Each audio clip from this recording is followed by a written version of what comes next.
I am making a Ghoti deck profile since I managed to get the new support from Darkwing Blast. There are a few cards I'm still missing for them. Or I say cards, it's only like 2 copies of a level 8. But I will go over what I would replace them with once I get to them.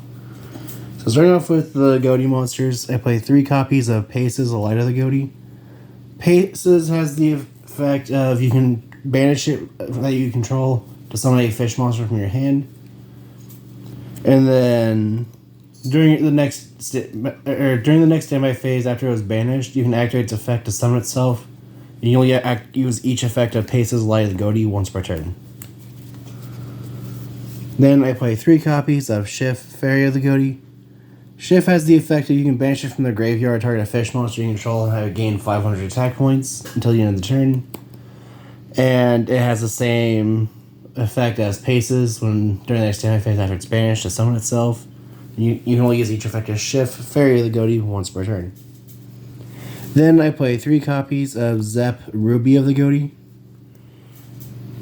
I don't remember what Zep does.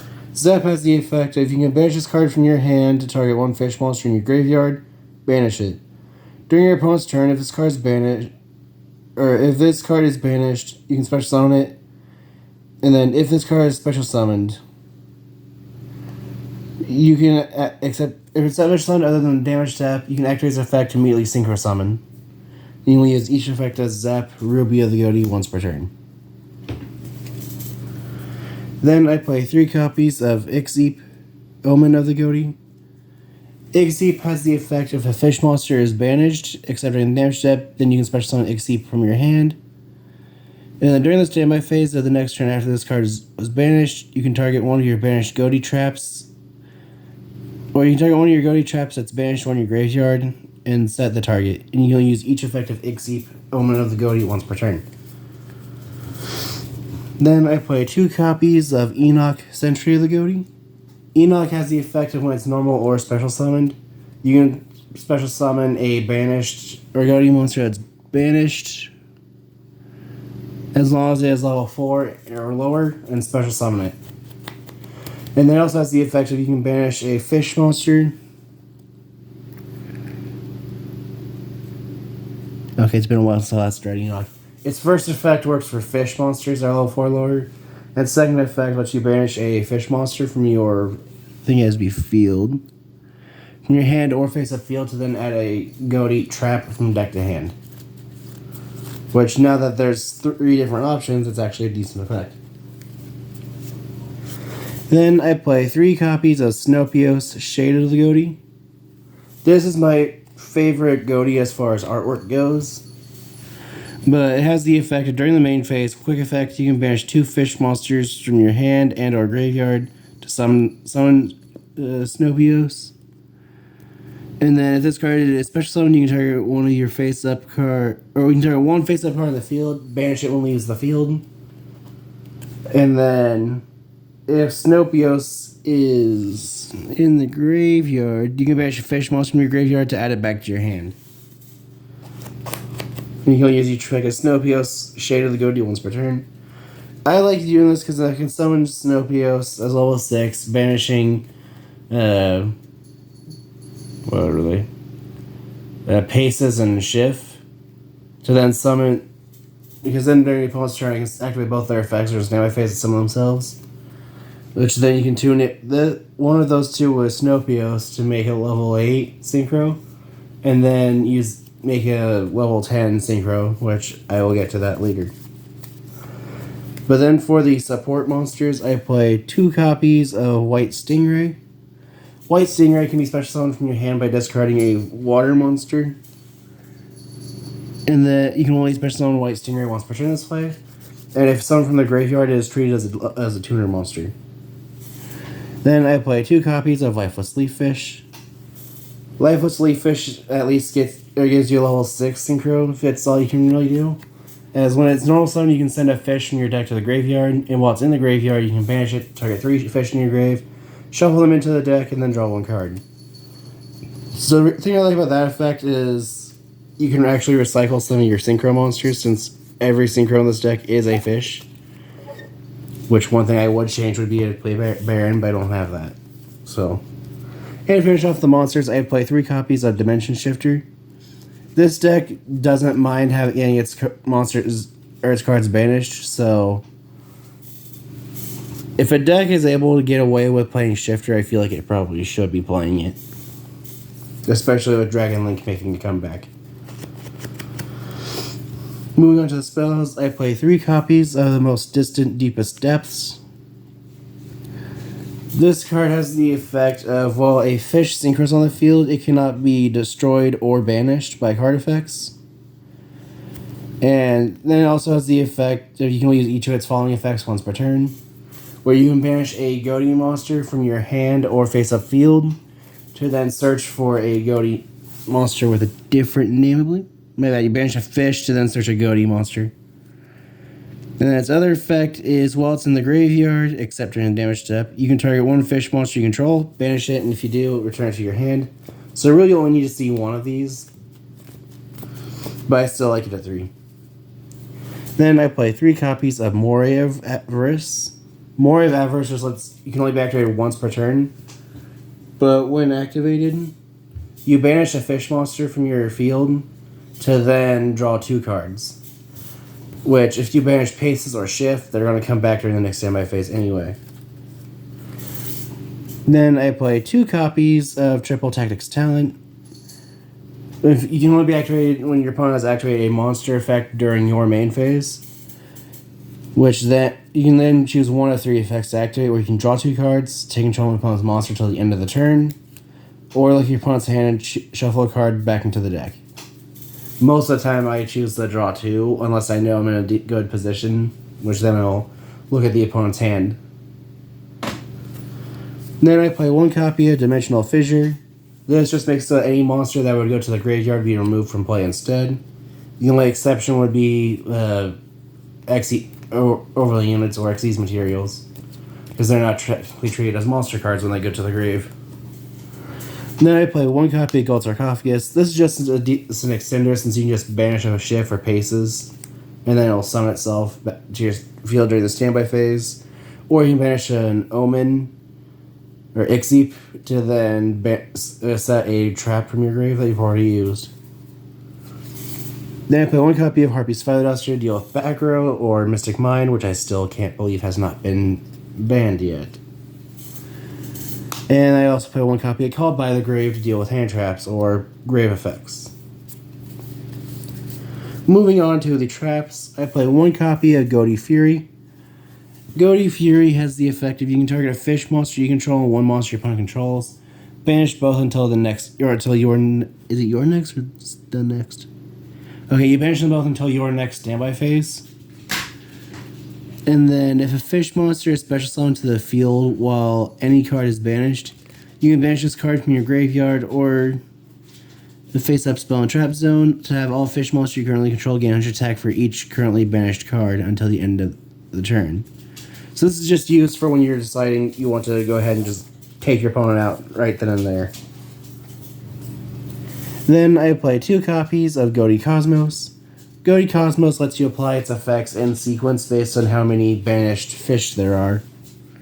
If you have 1 or more, fish monsters cannot be destroyed by card effects this turn, or a battle this turn. 4 or more, the activation effects of fish monsters effects activated on your field cannot be negated this turn. Or the best one, 8 or more, especially on a fish synchro monster from your extra deck, treating it as a synchro summon. And you only activate 1 Ghoti Cosmos per turn. And then I play 2 copies of Ghoti Chain. Ghoti Chain has the effect of you can banish a face-up fish monster, or you can banish a fish monster you control its face-up to then special summon 1 of your Ghoti monsters that is banished or in your hand, deck, or graveyard with a different name. And you can only activate 1 Ghoti Chain per turn. But however, the monster you summon does get banished when it leaves the field. Then to finish off the traps, I do play 1 copy of Macrocosmos. This just banishes any card that gets sent to the graveyard. But that's it for the main deck. It is a 42 card deck. Moving on to the extra deck, I play 2 copies of Abyss Keeper. Abyss Keeper has the effect of when it's link summoned, You can special summon a fish monster to zone it points to. So this can be a good way to cheat out Enoch or Snopios. And this keeper also has the effect, it cannot be used as link material to turn its link summoned, which doesn't really matter that much. And then it also has the effect if you can banish a fish monster, it points, or you banish a fish monster from your field, or you target a fish on your field, a card your opponent controls, banish both of them. And I realized I forgot to mention it, but the monster you summon off of its effect, it has to go to a zone it points to. Then I play one copy of Abyss Dweller. Since I do play a decent amount of level 4s, I figured it'd be a good idea to play something like Abyss Dweller in this deck.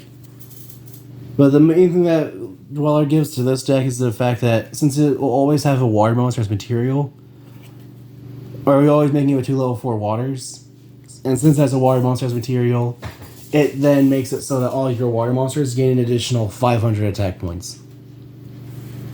Then I play one copy of Stealth Kraken and 2 copies of Stealth Kraken Spawn. I don't know if I want to replace the 2 spawns with 2 more copies of Goglim or Guglim, or if I want to replace 1 spawn with a second Guglim and replace the second spawn with a second Kraken. But for now, I'm playing this. The Stealth Kraken spawns have the same effect as Stealth Kraken, except these do not change everything to water, nor do they burn, whereas Kraken changes everything to water and it does burn.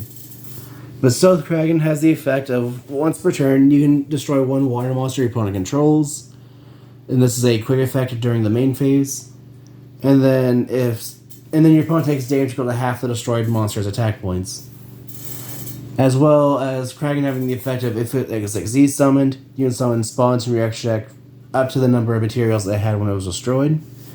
And then spawn, when summoned off with the effect of Kraken, as you summon Stealth Kraken for each material it had when it was destroyed, and then attach cards from your graveyard to the summoned monster. Or attached 1. Then moving on to the Synchros, I play 3 copies of Arianpos, Serpent of the Ghoti. Arianpos, I feel like is definitely a great monster for this deck, with having the effect of when it's Synchro summoned, you can banish 1 level 6 or lower fish monster from your deck, and then if Arianpos is sent to the graveyard as Synchro material, you can target 1 fish monster in your graveyard, banish that target. Then you can add 1 fish monster with an equal or lower level from your deck to your hand. You can only use each effect of Arianpos, Serpent of the Ghoti once per turn. But the main reason I like it is just because you can make it on your opponent's turn with just normal summon a Lifeless Leaf Fish and then banish Shift, or Sending Shift, and the Shift makes Lifeless Leaf Fish stronger until the end of the turn. Because in a standby phase, Shift will summon itself, and you can tune Shift and Leaf Fish to summon Arianpos. And then Arianpos can then just banish another thing, so that during the next standby phase, or if it gets destroyed, you'll still be able to make something like one of your 2 copies of Eskon the Bicorn Ghoti, or Guglim Spear of the Ghoti. Eskon has the effect of, when it is Synchro summoned, you target 1 fish monster you control and 1 card your opponent controls, banish both targets. And then if Eskon the Bicorn Ghoti is banished from the face-up monster zone, then you can banish 1 fish monster from your graveyard to summon it. And then Guglim Spear of the Ghoti has the effect of, at the start of the damage step, if this card battles an opponent's monster, you can banish that opponent's monster. That is the main reason why Guglim is my favorite of the Ghoti monsters, based on effect alone. But then it also has the effect of, during your opponent's standby phase, you can banish this card. Then, if the monsters used as material for its card Synchro Summon are all in the graveyard, you can summon them, but banish them when they leave the field. So if you definitely know your opponent's going to be able to get over the Guglim, you can just activate its effect to summon its materials. And then they'll be able to be summoned on your next turn. Then I also play 1 copy of White Aura Whale. The only reason this card's in the deck is because of its effect when Synchro summoned. which is when it's Synchro summon, you destroy all face-up monsters your opponent controls. Right? My bad. You destroy all your opponent's attack position monsters. And then it also has the effect if it destroys an opponent's monster in battle and sends it to the graveyard. My bad. Wrong effect. That effect is actually inflicts piercing battle damage. But then to finish off the deck, I play 2 copies of Ghoti of the Deep Beyond. Ghoti of the Deep Beyond gains 500 attack points for each banished monster. And then if it is Synchro summoned during your opponent's turn, you can activate its effect to then banish all cards on the field. And then during the next standby phase, after Ghoti of the Deep Beyond was banished from your monster zone, you can summon it back to your field. Which honestly, because of that effect, if I like using Moray of Avarice on Ghoti of the Deep Beyond, if I know I won't be able to beat my opponent that turn. But that is it for my Ghoti deck profile. If you have any ideas you'd like me to improve the deck, any ideas of decks I'd like to see being made in the future, or decks I'd like to see face each other, feel free to comment down below. Thanks for watching.